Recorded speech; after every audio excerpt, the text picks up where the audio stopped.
What's up, my friends? How's everybody doing today? Get settled in here for a video. It might be a long one. Never know. Start off talking and ramble on for 25 minutes. I do have a specific thing I'd like to talk about, of course. And it's something that I found. First off, I've had a really motivated day. And it feels good to get things done. We all know this. You know, I don't know how your personal life is as far as if you're the go-get-em type where you just get everything done, or if you're the person who feels like you can never get enough done, or if you're the kind of person who just wishes they could get more done. I'm the third. I'm the kind of person who looks at myself and says, you could have done more today. And I think that's a little kick in the ass that we all have to get ourselves motivated. That we don't all have, but a lot of us need. And sometimes we have, family or loved ones to push us to say, hey, you could do this, or you could finish this, you could get this done. I'm married, so my wife keeps me in line, as far as I know, she'll call me out if I need to do something, and I'm like, oh, okay.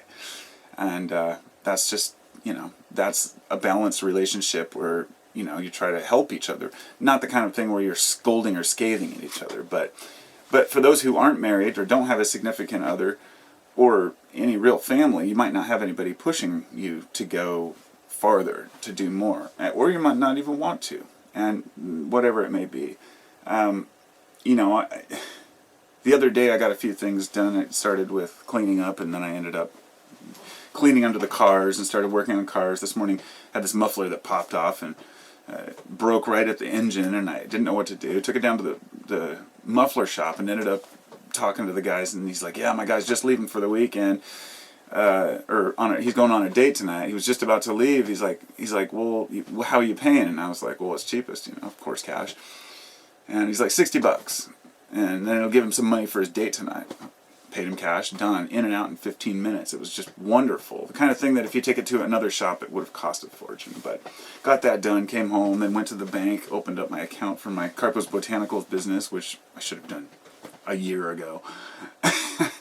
And all the while, instead of saying, well, why am I motivated? I guess that is one component of it. Why am I motivated today? And this is kind of what this video is about. Why are some days we want to get things done, and other days we just don't want to do a damn thing? And one of the most difficult parts of that is, on the days when we need to get things done, it usually coincides with the day that we just want to sit around. And on the day when we have all this energy or motivation, we can't seem to get anything done.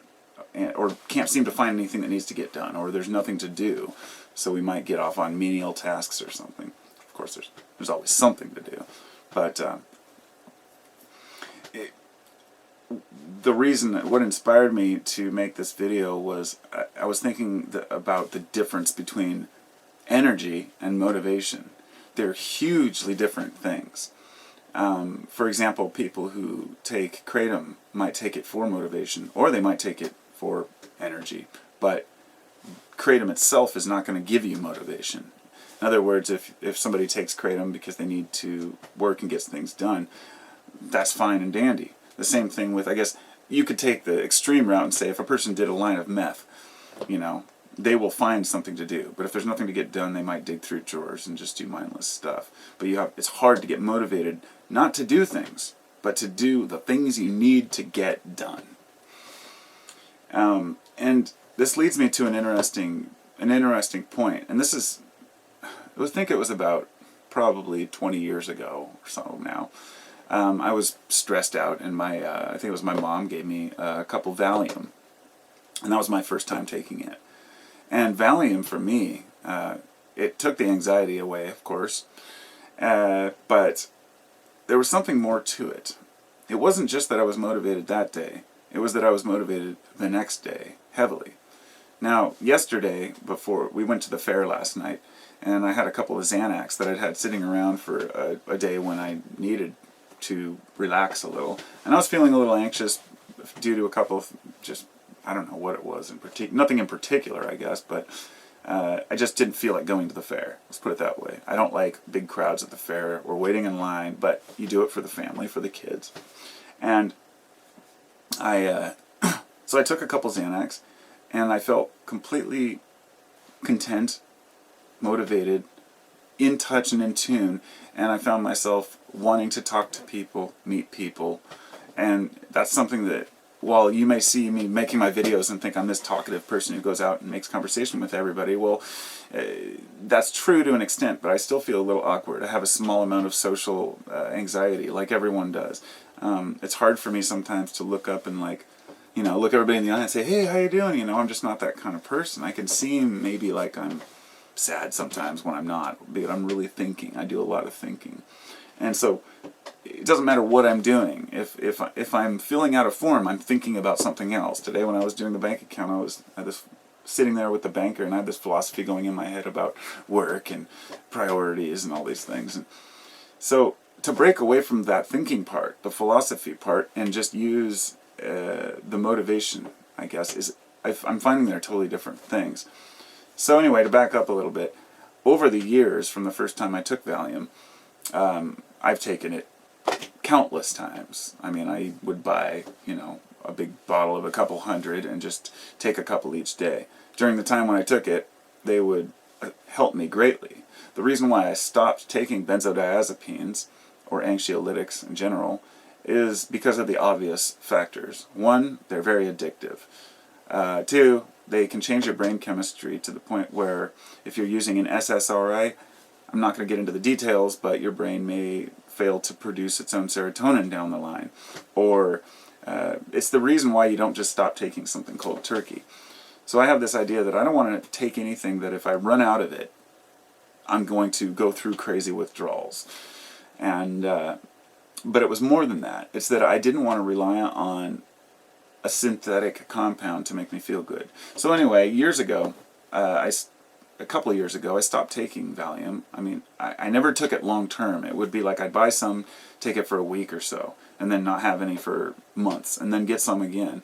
And I learned to use these little motivational times as something to get, to feel good and get things done. So this is the interesting part, because people usually say they take benzodiazepines to relax, okay? That obviously. Or to take away the anxiety. When I take benzos, I notice that I didn't realize that I was anxious until I took it. Now there's a certain point where you don't want to mask your emotions. If you're taking 30 milligrams of Valium, that's not helpful. That's too much. 5 to 10 maybe could be very useful. I will take like maybe a half a milligram of Xanax or something. Not very much, just a little bit. And it's enough to motivate me. And I find it very strange that I will, within an hour of taking it, want to get out and do things. This is the complete opposite of what a person who's never taken it may think or be told that would be the effect. Well, you take Valium, I just fall asleep. I've talked to a lot of people, that's how it is for them. So I realized that my brain chemistry, my body chemistry, is different than people who take Valium and fall asleep. To be clear, it definitely doesn't wake me up. If I take it, I'll be fine throughout the day, and then I'll usually fall asleep at a normal time or earlier than normal, and I'll sleep really well. So here, I'm taking benzos, and it will make me sleep better, it'll give me more motivation, I'll feel more like talking to people, and generally be a happier person. So why not take it all the time? Well, like I said, I don't want to be hooked on pharma. Pharmaceuticals are something that, even though Valium is mother's little helper, it's been around for a long time, I just don't want to rely on that as something to make me, get going, or to take away anxiety, because anything that masks your true emotions can be detrimental long term. I talked a while back about kratom and how, actually I was talking about how in the morning I'm more emotional. I feel like our emotions wear down over the day, and by the nighttime it's really hard to watch a movie and get really emotional about it in the evening. But I could wake up in the morning and cry about a stupid little, even a little short, show about people who are suffering. In other words, I have much more empathy in the morning. And somebody asked me, do you think it could be the kratom? And it was a thought, but I also realized that before I did kratom, I was the same way. I've always been this way, a little bit more emotional in the morning. And what this means is your brain goes through phases. Your body goes through phases during the day.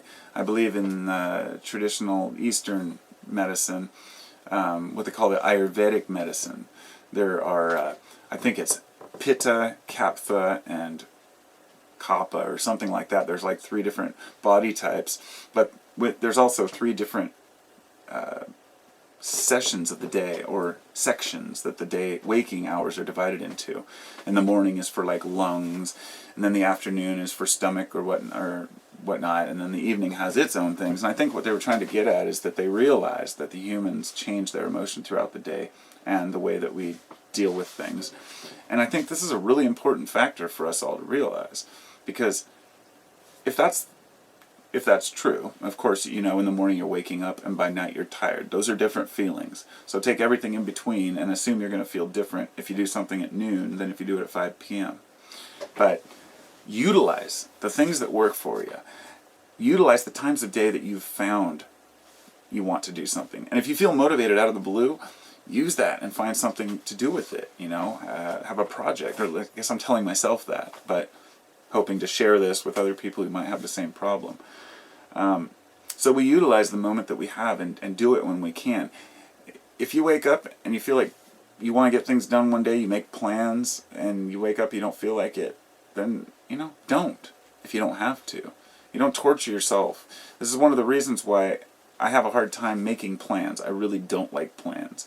I usually don't even know, it's like what day I'm going on vacation. My wife knows, but I usually am just like, oh, it's this week, It's because I don't look forward to things the way a lot of people do, like where I wake up and think about, oh, this is coming up. Even when I'm going to a phenomenal concert or something I really look forward to, I don't think about it really until it's upon me. And I think, honestly, I feel like this is kind of a personal defensive mechanism that I've put forward. And this is a little quick self-analysis that I don't like being too attached to things, ideas, or plans, and it makes me reluctant to be even attached to people because of what I've lost in my life. I had a large fire and lost everything in my garage. I lost my father right before that, so it was like kind of a double whammy. I probably should have said the lost dad first, but that's what was in my mind. And I've had all these life issues, that aren't really that big. They're things that we all face, but I don't let it get me down or think, poor me, because I won't play the victim. I refuse to. And because of that, people sometimes think that I'm either standoffish or I just can't be in touch with maybe my own emotions or whatnot, or whatever a person may think due to the way that I go about my life. But that's irrelevant. Of course, what other people think about me means very little in the big picture. However, what society thinks about me in general does matter.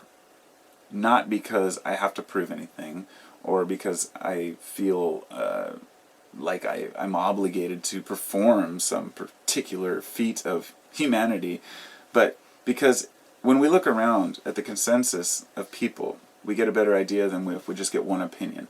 For example, if you have one friend that's telling you that you're selfish, when you know you're not selfish, yet you've got 10 other friends who are like, what are they talking about? You may be able to analyze the situation and realize that the person himself is selfish and they are projecting that onto you. And that's just basic psychology there. But a person who doesn't realize that, they may be very offended by what a person thinks of them. And I'm not offended by what people think of me, but I want people to like me, because if everyone hated me, I would ask, what am I doing wrong? Because people like each other, okay? My neighbors talk, my friends talk, so if I can't become part of that, then what am I doing wrong to not fit in? And I don't mean fit in like be like them. I mean, what part of my personality rubs people the wrong way? You have good friends, hopefully, that will tell you the truth. I have friends and family who will tell me how they feel if I'm being overbearing, or, the other day I kind of picked at my brother and he got on my case about it and I apologized, It's important to take everything that's told to you to heart, but that's just how I feel personally. I think it's kind of like when you're asking, this is what it's like voting in a way, since one person can't know everything, we rely on everyone to help us. And this is why this YouTube channel has been such an awesome thing for me. I've learned so much, and whenever I say something stupid, somebody calls me out on it. And hey, what do you expect? With 3,000 videos I've made, and I haven't edited one of them before or even watched it before I upload, I mean, whatever. What do you expect? I'm just a guy talking in his garage. So I'm grateful to have all of you subs out there. I never really, I started this as a kind of a thing to bounce ideas off of myself and off of other people, obviously.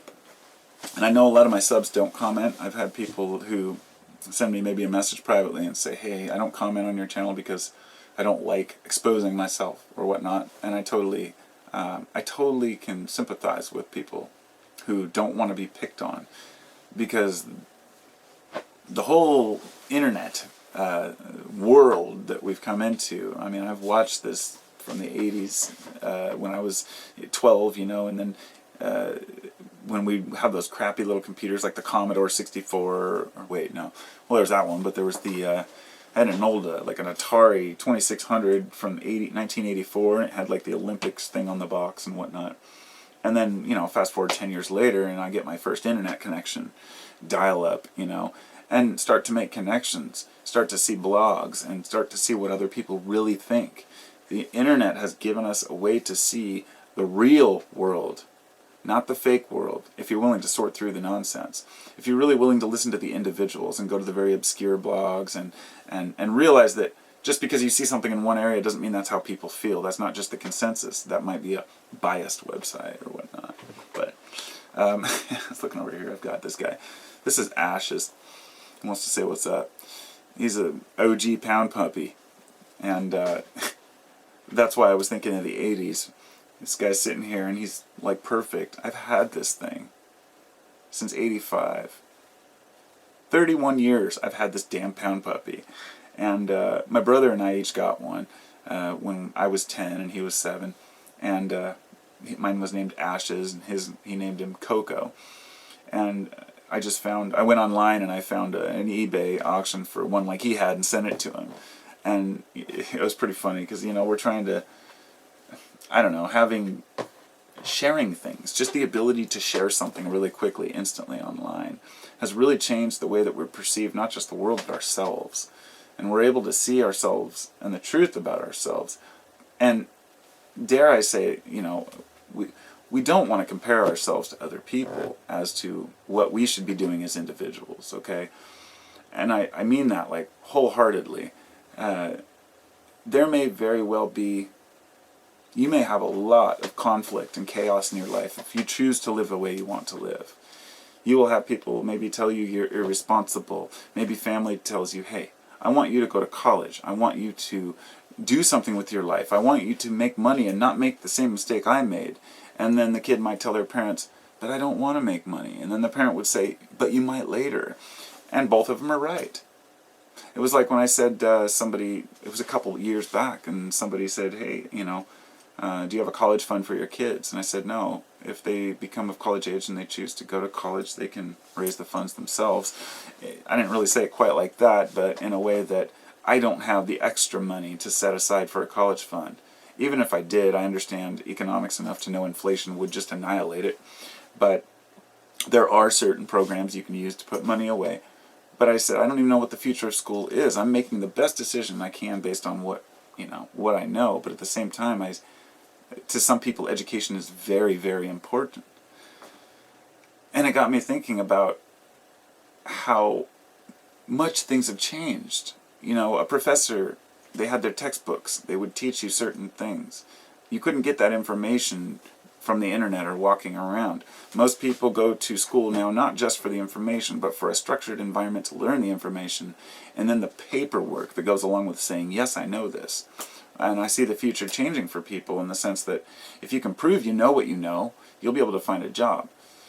People aren't looking for experience as much as character, and this is changing the way that the workplace operates. So I feel really, I have empathy for the kids of today who have to grow up in this environment. Because when I was young, it was simple. You were supposed to go to college and get a job, right? The careers are just off the hook. Then there's everything related to the internet and the tech industry has just blown up. And it's a crazy world to live in. So, I've covered a lot of stuff in this video. I know I kind of went from thing to thing like I usually do. But to sum it up and go back about the motivation part, it's just we do the best that we can. We all want to be good people. My brother pointed something out earlier when we were talking, and he was saying that, nobody complains about, or nobody goes out and promotes the things that are great. They want to just complain about the negative things. I loved hearing him say that because it's such an important fact. People don't report on the non-wars. People don't report on the guy who didn't beat his wife, or the kid who didn't fall under a train. We hear about negative things and we start thinking the world's a scary place. Well, we also hear things about others that we think we have to fill in those shoes, and we have to be like them, that we have to do what people have done before us, and we don't. We can stop right now, as individuals, back up a minute and say, not what are people doing, but what do I want out of life? I'll tell you, I'm still working on that one. So, peace and love, everybody. I'll